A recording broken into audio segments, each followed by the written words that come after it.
혹시 교회가 가난해서 혹은 박해 때문에 순교 때문에 사라졌다는 말을 들어보신 적이 있으십니까? 오히려 그 반대죠. 그 반대. 그동안 교회는 돈 때문에 무너졌고 권력 때문에 무너졌습니다. 하나님과 예수님이 아니라 사람과 교회의 이름이 더 유명해졌을 때 교회가 무너졌습니다. 썩을 양식을 영생하도록 있는 양식보다 더 중요하게 여겼을 때에, 그래서 물질적인 번영을 영적인 복과 동일시할 때에 교회는 무너지고 신앙은 변질되기 시작했습니다. 우리가 이런 과거의 역사를 반면교사로 삼아야 하지 않겠습니까? 오늘 말씀을 통해 나를 살리고 교회를 살릴 수 있는 참된 양식이 무엇인가를 발견할 수 있기를 기도합니다. 여러분, 예수님께서 오병이어로 5,000명을 먹이신 사건, 그리고 한밤중에 물 위로 제자들에게 걸어오신 사건이 벌어졌던 그 다음 날입니다. 오늘의 말씀은 그 다음 날의 이야기입니다. 무리들은 하나뿐인 배를 제자들이 타고 가버나움으로 향해서 떠났고, 그 배에는 예수님이 타고 있지 않다라고 하는 것을 알고 있었습니다. 그게 22절에 나오는 말씀입니다. 그런데 이상하게 예수님이 어디에도 보이질 않습니다. 그래서 무리들은 급하게 배를 구해서 이제 가버나움으로 가게 되죠. 24절에. 그리고 25절에 보면 혹시나 했는데 정말로 그곳에 예수님이 계셨습니다. 가버나움에 왔을 때. 그래서 무리들은 반갑게 인사를 했습니다. 라삐어, 언제 여기 오셨나이까? 자, 이 무리들의 모습은 어떻습니까? 마치 아이돌 그룹을 따라다니는 팬들 같지 않습니까? 몰려다니면서 예수님을 외치고 있는 거죠. 예수님을 만나려고 하는 소원이 참 대단합니다. 예수님은 이런 그들에게 어떻게 반응하셨을까요? 자, 팬사인회를 여시고 선물도 나눠주셔야 하지 않을까요? 그런데 26절에 보면 전혀 다릅니다. 예수께서 대답하여 이르시되 내가 진실로 진실로 너희에게 이르노니 너희가 나를 찾는 것은 표적을 본 까닭이 아니요 떡을 먹고 배부른 까닭이로다 라고 말씀하고 있습니다. 그러니까 예수님의 반응은 의외로 냉랭했습니다. 냉랭하십니다. 무리들이 예수님을 간절히 찾고 구하는 것 자체를 나무라신 것은 아닙니다. 그렇게 찾는 것을 나무라신 것이 아닙니다. 하지만 그들의 동기, 그들이 예수님을 찾으려고 했던 동기가 문제였습니다. 오늘 저도 여러분에게 이 문제를 제기하고 싶은 겁니다. 예수님은 무리들이 표적을 본 까닭을 찾기를 기대했습니다. 이 오병이어의 기적, 이 기적, 무리를 걸어가신 그 기적들을 보면서 그것이 의미하는 그 의미가 무엇인지, 그 표적을 본 까닭이 무엇인지를 무리들이 찾기를 기대했던 것입니다. 무리들이 오병이어의 사건이라고 하는 표적을 보고 예수님이 진정 누구신가를 발견하고 깨닫기를 원했던 것입니다. 그러나 그들은 표적의 의미에는 아무런 관심이 없었습니다. 그저 끊임없이 계속 나오는 떡과 고기들이 계속 나오지 않습니까? 오병이어의 기적. 거기에 매료되었던 것입니다. 이 예수님만 내 곁에 계시면 평생 굶을 일은 없을 것 같았습니다. 떡을 먹고 배부른 것에만 관심이 있었습니다. 사실 먹는 것은 하나님의 창조 질서 중에 일부입니다. 먹어야만 생명이 유지될 수 있습니다. 만약 모든 사람이 거식증에 걸린다면 어떻게 되겠습니까? 제가 볼 때 우리 교회도 집에 가서는 어떻게 하는지 모르는데 제가 교회에서 보는 것만으로는 우리 희경 집사님, 우리 서현정 전사님 여러분들 다 거식증이 혹시 있는 게 아닌가 이런 생각이 드는데 자, 만약에 모든 사람이 이 거식증에 걸린다면 어떻게 되겠습니까? 인류 멸망은 시간 문제가 되는 겁니다. 그러므로 예수님의 말씀은 먹고 배부르고자 하는 욕망 자체를 부정하신 것이 아닙니다. 그걸 부정한 거 아닙니다. 문제는 그 욕망이 다른 모든 것을 압도하고 집어삼키고 있다는 것입니다. 거기에 아주 막 몰두하는 겁니다. 단순히 식탐만이 아니라 떡으로 대표되는 그런 인간의 소유욕 전반의 문제인 겁니다. 이런 물질에 대한 소유욕이 얼마나 강력합니까? 알면 알수록요. 이거 알면요 정말 무섭습니다. 정말 무섭습니다. 부유층의 비밀 재산을 신탁 관리해 주는 사람이 있습니다. 그 사람은요 자기 회사에 방음실이 있어야 되는 이유를 이렇게 설명해 줍니다. 방음실이요. 바깥에 안 들리게. 자, 어떤 부자가 죽으면 그 자녀들을 방음실로 부른답니다. 불러서 남은 재산의 규모를 알려주고 어떻게 처분할지 합의를 해달라고 한다고 합니다. 자, 합의를 해주십시오. 그리고서 이제 자기 나오는 거죠. 직원이 이제 나간 후에 2시간 정도 지나면 다들 벌겋게 된 상기된 얼굴로 때로는 옷이 찢겨진 채로 방을 나온다고 합니다. 그 순간 대기하고 있던 변호사 사무실 직원들이 달려들어서 우리에게 소송을 맡겨달라고 로비를 한다고 합니다. 여러분, 이처럼 물질 앞에서는 가족 간의 우애나 사랑 따위는 아무것도 아니라고 하는 사례가 우리 주변에 심심치 않게 많습니다. 훈훈하게 해결되는 것들이 거의 없어요. 그게 훈훈하게 해결되면 딱 아주 특별한 겁니다. 사람이 소유욕에 사로잡히면 다른 사람이 살든지 죽든지 상관하지 않고 무조건 더 많은 것을 독점하려고 합니다. 한쪽에서는 더 많이 먹어서 다이어트가 고민이고요.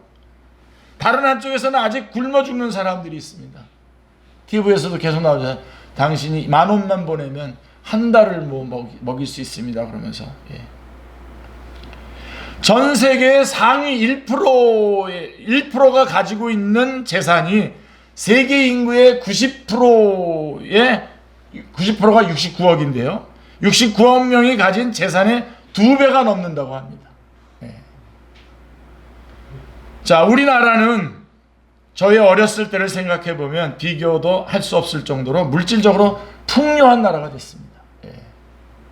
정말 새끼를 제대로 못 먹었었던 것이 사실이지 않습니까? 그랬을 정도인데, 뭐 저 같은 경우는 모르겠어요. 다들 기억하실지 모르겠는데 저는 저희 가족들이 좀 있어서 기억하죠. 제가 밥을 한 공기 더 먹으면 엄마는 못 먹었었다는 것을 나중에 알았어요. 제가. 저는 늘 뒤에다 이렇게 밥을 숨겨놓고 이렇게 그런 정도로 아주 저는 좀 그랬었는데요. 그러니까 그랬던 나라였는데 지금은 뭐 어마어마하죠. 어마어마하게 풍요한 나라가 됐죠. 하지만 소유에 대한 기대 수준, 요구 수준은 그보다도 훨씬 더 높아졌어요. 그러니까 우리가 부유해졌는데 기대 수치가 더 높아졌다고요. 그거보다. 그래서 해가 갈수록 경쟁은 더 치열해지게 된 겁니다. 전공, 직업, 결혼 등등 삶의 모든 영역에서 돈이 선택의 기준이 되어가고 있습니다. 이 물질의 위력 앞에서 다른 모든 가치들은 점점 설 자리를 잃어가고 있습니다. 이런 시대를 살아가고 있는 우리들에게 예수님은 이렇게 말씀하십니다. 다들 깜짝 놀랄 겁니다, 여러분. 27절에 보면 썩을 양식을 위해서 일하지 말고 영생하도록 있는 양식을 위하여 하라. 이 양식은 인자가 너희에게 주리니 인자는 아버지 하나님께서 인치신 자니라 라고 말씀하고 있습니다. 예수님은 먼저 썩을 양식을 위해서 일하지 말라고 하십니다. 자, 썩을 양식이란 뭡니까? 먹고 배부른 육의 양식을 가리키는 것입니다. 이 말씀이 여러분 세상 일에 신경 쓰지 말고 신앙생활이나 열심히 해라 라고 하는 뜻이 결코 아니죠. 성경은 육의 양식을 얻기 위해 노동의 가치를 부정한 적이 없습니다. 오히려 일하지 않는 자는 먹지도 말라. 데살로니가전서 3장 10절에 이거 성경 읽다가 이 부분 보면 깜짝 놀랍니다. 일하지 않는 자는 먹지도 말라.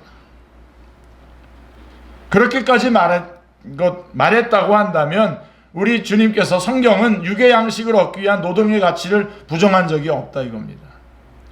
주목할 것은 위하여입니다. 거기 위하여. 예.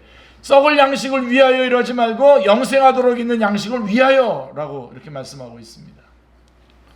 즉 육의 양식이 삶의 목적이 되어서는 안 된다라고 하는 것입니다. 필요하죠. 근데 그게 목적이 돼서는 안 된다는 겁니다.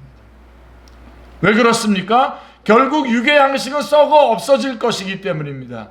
육의 양식은 영원하지 않습니다. 언젠가는 사라집니다. 이런 육의 양식이 우리의 삶의 전부가 될 수는 없습니다. 물질을 목적으로 삼고 산 사람의 종착지는 정해져 있습니다. 물질을 잃음과 동시에 삶의 의미도 존재 이유도 함께 다 잃어버리게 되는 것입니다. 무시무시한 겁니다, 여러분. 물질이 전부인 줄 알았던 사람은 결코 물질을 채울 수 없는 더 중요한 것들이 있다는 것을 뒤늦게 깨닫고 깊은 허무에 빠질 수밖에 없습니다. 그러면 육의 양식 대신 무엇을 목적으로 삼아야 합니까? 예수님은 영생하도록 있는 양식을 위하여 하라고 말씀하고 계십니다. 영생하도록 있는 양식이란 영원히 그 가치가 사라지지 않는 영의 양식을 가리키는 것입니다. 빨리 뭔지 알고 싶죠? 육의 양식을 공급받지 못하면 점점 약해지다가 병들거나 죽을 수 있는 것처럼 영의 양식을 공급받지 못하면 영원히 병들거나 죽습니다. 밥을 먹고 나면 배부른 것처럼 영의 양식을 먹어야만 얻을 수 있는 만족과 행복이 있습니다. 영적인 만족과 행복이 있습니다. 그런데 여기 분명한 우선순위가 있습니다. 항상 영의 양식이 우선입니다. 먼저입니다. 왜냐하면 영의 양식을 먹지 않고 육의 양식에만 집착하게 되면 그것이 살리는 것이 아니라 도리어 나 자신과 다른 사람의 삶까지 파괴하는 결과를 낳을 수 있기 때문입니다. 그래서 예수님은 마태복음에서 이렇게 말씀하셨죠. 그 유명한 마태복음 6장 33절에 너희는 먼저 그의 나라와 그의 의를 구하라. 그리하면 이 모든 것을 너희에게 더하시리라. 유명한 말씀인데 의외로 우리가 많이 적용하지 않는 말씀입니다. 이 말씀. 오늘 다시 한번 제가 여러분에게 제시했으니 여러분들이 이 말씀 다시 한번 귀중하게 다 암송하잖아요. 귀중하게 암송했던 것처럼 귀중하게 적용하시기를 바랍니다. 너희는 먼저 그의 나라와 그의 의를 구하라. 그리하면 이 모든 것, 무엇을 먹을까, 무엇을 입을까, 무엇을 마실까, 이 모든 것들은 너희에게 더하시리라 라고 말씀하고 있는 것입니다. 자, 이 말씀을 들은 무리들은 예수님께 물었습니다. 그럼 우리가 어떻게 하여야 하나님의 일을 하오리까? 라고 이제 오늘 본문 28절에서 예수님께 물었습니다. 자, 이 질문은 누가복음 10장 25절에서 어떤 율법학자가 예수님께 나와서 했던 질문과 유사하죠. 내가 무엇을 하여야 영생을 얻으리까? 라고 이렇게 물었지 않습니까? 마가복음 10장에도 나오는데요. 무리들은 예수님에게서 어떤 율법을 어떻게 지켜야 하는지에 대한 가르침이 나올 것이라고 기대했을 것입니다. 그러나 예수님에게서 나온 답변은 놀라운 것이었습니다. 아주 간단했어요. 29절에 보십시오. 예수께서 대답하여 이르시되 하나님께서 보내신 이를 믿는 것이 하나님의 일이니라 하시니라 말씀하고 있습니다. 아주 간단하게 얘기하고 있습니다. 하나님께서 보내신 이를 믿는 것이 하나님의 일이라고 하는 것입니다. 자, 우리말 성경에는 그 차이가 나타나 있지 않지만 원어를 보면 무리들은 하나님의 일들이라고 하면서 복수로 질문을 했습니다. 그러니까 어떻게 하여야 하나님의 일들을 하오리까? 이렇게 물은 거죠. 영원한 양식을 얻으려면 많은 일들을 해야 한다고 생각했던 것입니다. 반면에 예수님은 하나님의 일이라고 하는 단수로 대답하셨습니다. 너희가 해야 할 일은 딱 하나, 예수님을 믿는 거예요. 예수님을 믿는 일, 이 한 가지밖에는 없다고 말씀하신 것입니다. 오늘부터 우리 축제교회 성도님들이 한번 이 말씀을 믿고 예수님만 열심히 믿을 때에 그 나머지 것들을 어떻게 풍족하게 이끌어 가시는가를, 그 나머지 거가 중요한 게 아니라 그 뒤가 더 강조점이 아니라 앞부분인데요. 한번 그런 도전을 오늘 우리 축제교회에서 시작했으면 좋겠습니다. 사실 설교에서 좋겠습니다 이런 건 없습니다. 그렇게 하십시오 하고 선포를 해야 되는데. 예. 자, 그래서 무리들은 구체적인 방법을 알려주시기를 기대했는데 예수님은 그냥 믿기만 하라고 하시니 상당히 당혹스러웠을 것입니다. 그러나 예수님의 말씀이 주문을 외우듯이 예수님의 이름을 부르면 떡이 나오고 밥이 나온다는 의미가 전혀 아니죠. 예. 예수님을 믿는다는 것은 예수님을 향한 인격적인 신뢰를 의미하는 것입니다. 예수님을 제대로 알고 예수님과 바른 관계성을 맺는 겁니다. 그래서 사람들이 열심히 정말 예수님과 바른 관계를 갖고 싶은 사람들이 성경을 열심히 보는 이유가 바로 거기에 있습니다. 예수님을 바로 알고 바른 관계를 제대로 바른 관계성을 맺어야 되기 때문에 그렇습니다. 이런 관계성 위에 서 있는 사람에게 영생의 양식이 선물로 주어진다는 뜻입니다. 육의 양식과 영의 양식은 썩느냐 썩지 않느냐라고 하는 질적 차이가 있을 뿐만 아니라 얻는 방법에도 큰 차이가 있습니다. 자, 육의 양식은 일한 만큼 받죠. 그래서 일한 만큼 받습니다. 적게 일한 사람은 적게 받고 많이 일한 사람은 많이 받습니다. 하지만 영의 양식은 다릅니다. 적게 일했느냐 많게 일했느냐가 중요한 것이 아닙니다.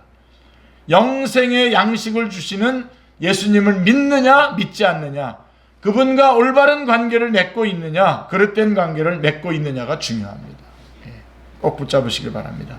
오늘 본문에서 무리들은 예수님을 찾으려고 이리저리 다니느라고 많은 수고를 했습니다. 그러나 예수님이 어떤 분인지 모르고 계속 떡만 내놓으라고 하고 있으니 영생의 양식을 받아 누릴 수가 없는 것입니다. 예수님이 누군지를 지금 그 오병이어의 기적을 보면서 예수님이 어떤 분이시라는 것을 좀 알기를 원했는데 거기에는 관심 없고 저분은 떡 이런 거 일 안 해도 다 우리가 언제든지 받아 먹을 수 있는 그런 사람이야 라고 하면서 지금 계속 따라다니는 거 아닙니까? 자, 반면에 예수님을 알고 예수님을 신뢰하고 예수님을 사랑하는 사람에게는 영생의 양식이 주어집니다. 아멘. 그에게는 영생하도록 있는 양식이 주는 만족과 기쁨이 있습니다. 아멘. 허무가 사라지고 대신 생명의 충만함이 있습니다. 아멘. 생명의 충만함. 그래서 비록 남들과 비교하여 더 적게 가졌고 더 작은 집에 살고 더 작은 차를 타고 다녀도 얼마든지 더 행복할 수 있습니다. 아멘.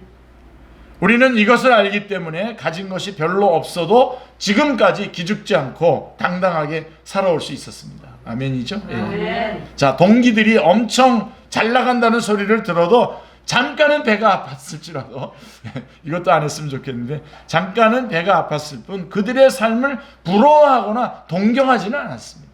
예. 그러나 최근 물질주의의 거센 파도가 연이어 계속 밀려 들여오면서 우리도 조금씩 흔들리고 있는 것은 아닌가요? 예? 특별히 지금 코로나 방역에 밀려서 하나님의 일을 하려고 해도 할 것이 별로 없고 재산을 증식하는 일에만 골몰하고 있는 거 아닙니까? 예. 자, 이러다가 아들, 딸들 시집장가 갈 때에 집 한 채 장만해 주는 것을 우리의 인생의 목적으로 삼게 될지도 모르겠습니다. 예.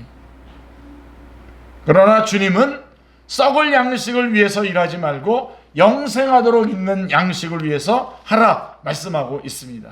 딱 붙잡으십시오. 아울러 하나님의 일은 예수님을 믿는 것이다라고 분명하게 말씀하고 있습니다. 예수님을 잘 믿는 겁니다. 그래서 우리는 예수님이 누군지를 잘 알아야 됩니다. 말씀을 봐야 됩니다. 그래서 영혼들을 돌보는 것만이 하나님의 일이 아닙니다. 여러분, 저같이 이런 무슨 직분을 가지고 있다든가 이런 것만이 하나님의 일이 아닙니다. 이런 사람만이 하나님의 일을 많이 하는 것이 아닙니다. 주님은 예수님을 믿는 것이 하나님의 일이라고 말씀하고 있는 것입니다. 돌보는 영혼들이 없어도, 직분이 없어도 예수님을 더 깊이 알아가고 예수님을 더욱 사랑할 수 있습니다.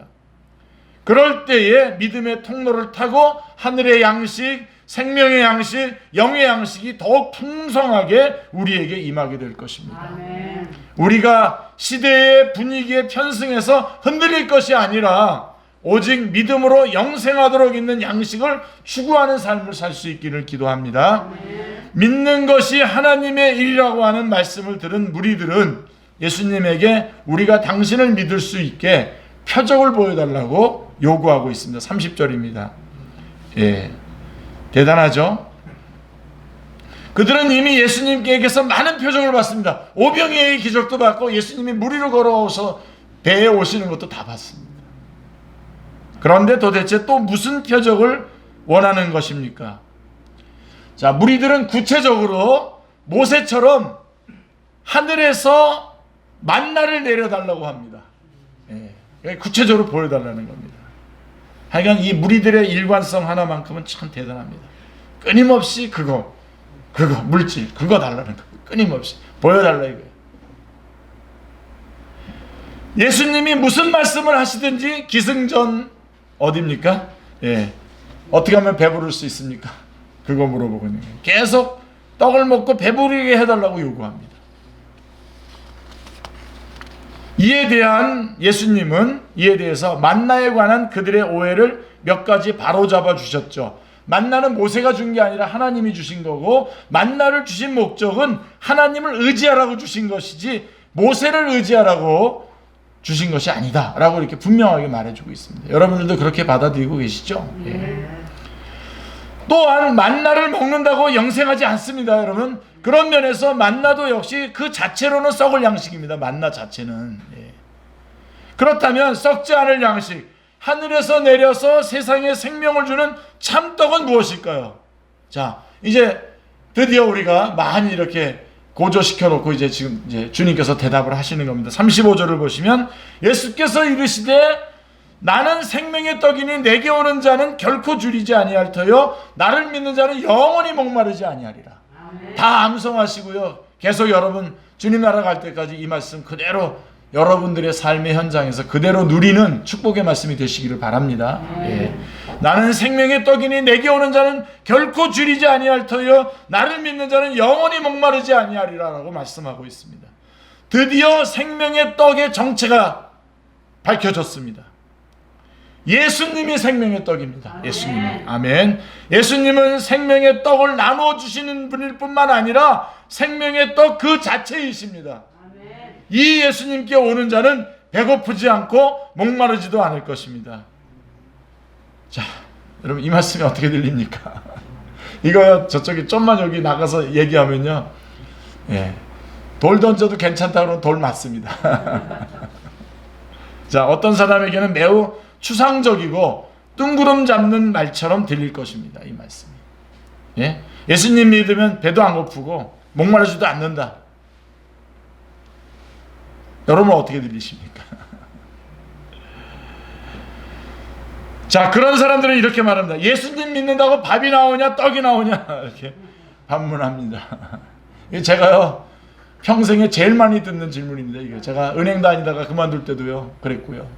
그 후에 내가 주님을 위해서 막 열심을 내고 그럴 때마다 많이 들었던 질문입니다. 야, 예수님 믿으면 떡이 나오냐.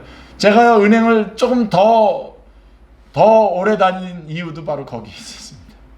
가족들이 특별히 저희 어머니가 받아들이질 못하셨어요.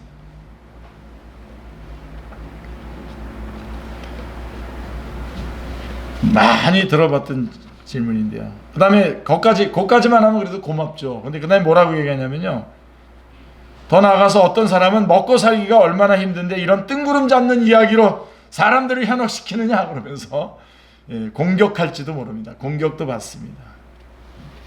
그리고 결과적으로 기독교가 사람들로 하여금 현실을 외면하게 하고 말이야, 관념의 세계로 도피시키는 역할을 하고 있지 않냐라고 하면서 비난을 합니다. 대표적으로 그 대표적인 사람이 칼 마르크스입니다. 뭐라고 했냐면 종교는 민중의 아편이라고 비판하기도 했습니다. 그들이 이렇게 말하는 것은 어찌 보면 당연한 일입니다. 왜냐하면 그들은 예수님 안에 있는 영원한 생명을 경험해 보지 못했기 때문입니다. 근데 요즘에 예수님의 안에 있는 그 깊은 영원한 생명의 경험을 해보지 않은 사람들의 말이 더 득세하고, 그 생명을 경험했던 우리들이 기가 죽어서 간신히 살아가는 그런 시대가 됐단 말입니다. 그렇게 됐단 말입니다. 지금 역전이 돼가지고.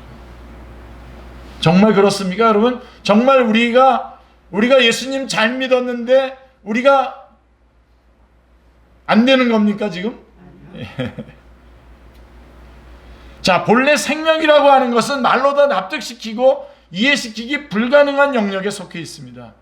예수님 안에 있는 생명을 맛보고 경험해 본 사람은 예수님이 결코 뜬구름 잡는 이야기를 하신 것이 아니라는 것을 저절로 알게 됩니다.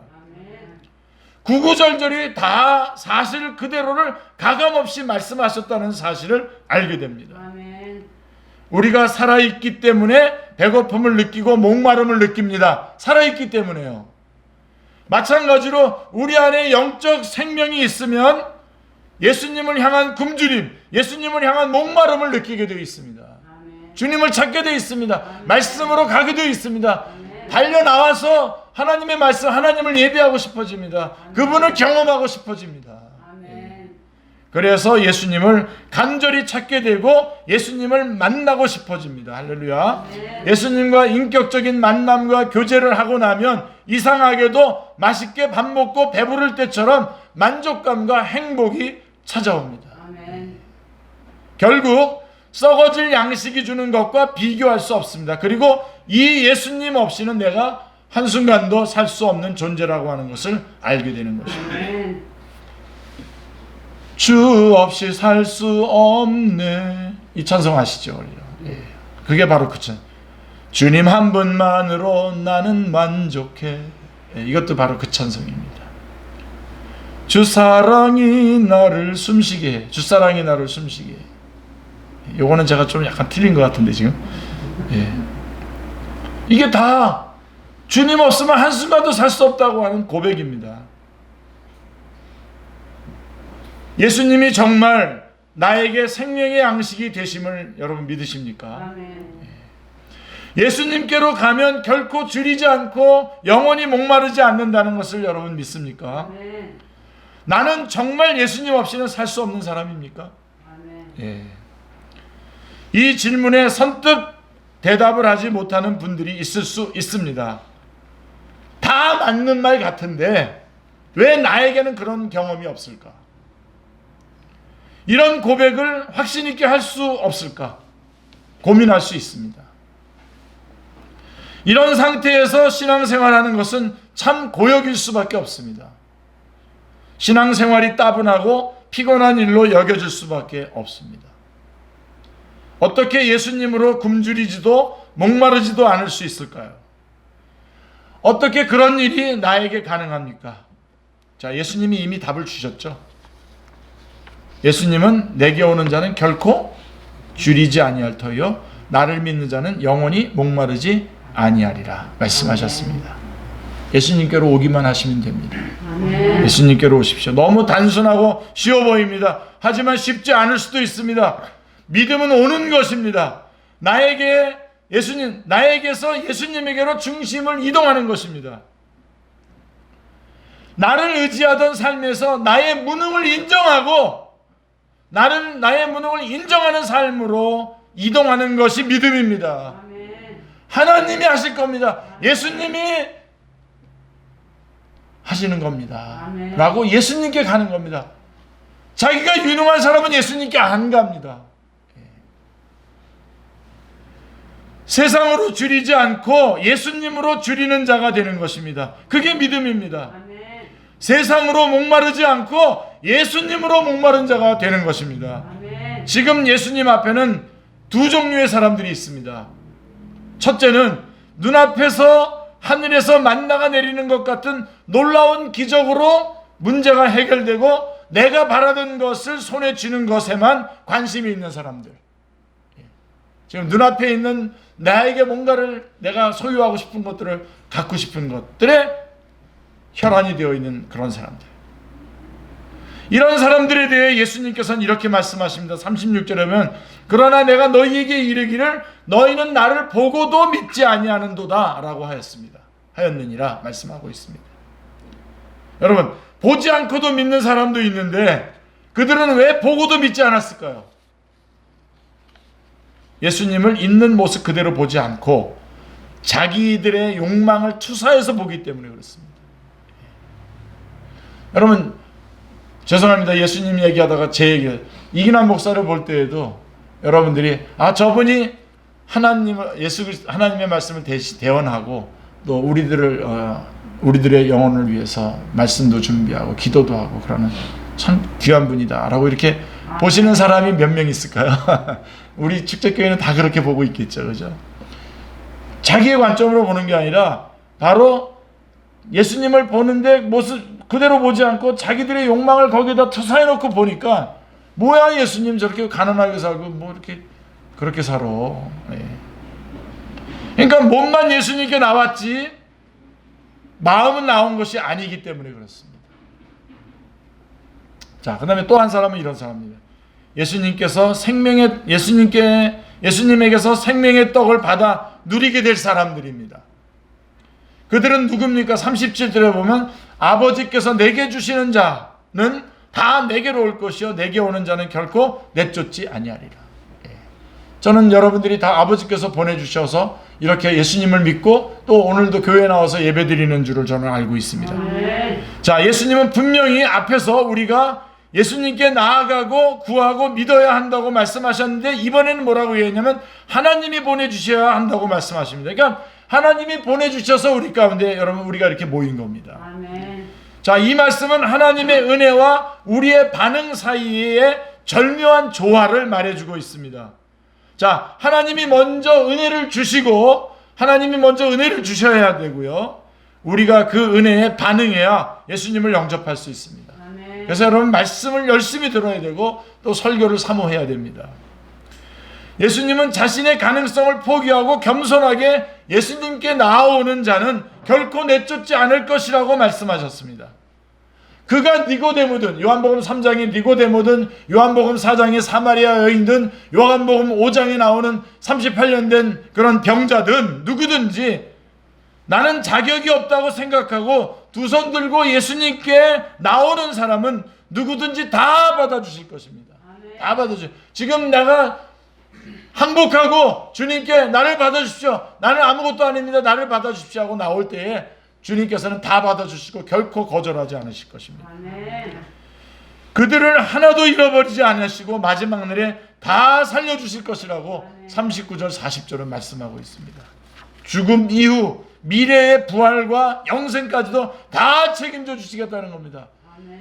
영원한 생명의 양식도 주실 뿐만 아니라 이 땅에서 필요한 것들도 주실 뿐만 아니라 이제 죽음 이후에 부활과 영원한 생명까지도 다 책임져 주시겠다는 겁니다. 아멘. 여러분 주님께서 여러분을 부르셔서 이곳에 주님께서 불러주셨으니 오늘 특별히 오늘 우리를 이렇게 불러주셨사오니 우리가 이제는 주님을 영접하고 나는 아무것도 아닙니다. 주님 저를 책임져 주십시오.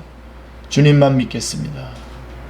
나아갈 때 주님께서 영원한 생명, 영원한 양식뿐만 아니라 또 이 땅에서의 필요한 것들 그리고 부활과 영생의 축복까지 복까지 우리에게 다 주실 것입니다. 아멘. 이 얼마나 위대한 초청입니까? 얼마나 불에 넘치는 은혜입니까? 아멘. 먼저 예수님을 찾고 구하는 자에게 생명을 주시겠다고 하는 이 약속 붙잡으시길 바랍니다. 아멘. 입을 것과 먹고 마실 것 다 챙겨주시겠다고 하는 이 약속 붙잡으시길 바랍니다. 아멘. 단 한 명도 잃지 않고 그 죽은 몸까지 다시 살리시겠다고 하는 이 약속 붙잡으시길 바랍니다. 그 약속을 믿고 기대하며 살아가는 우리들의 남은 생애가 되시기를 주님의 이름으로 축원합니다. 기도하겠습니다. 하나님 아버지, 저희에게 영원한 생명이 되어주시고 저희들이 바로 그 영원한 생명을 추구하며 살아갈 수 있도록 예수 그리스도를 믿는 것이 하나님의 일이요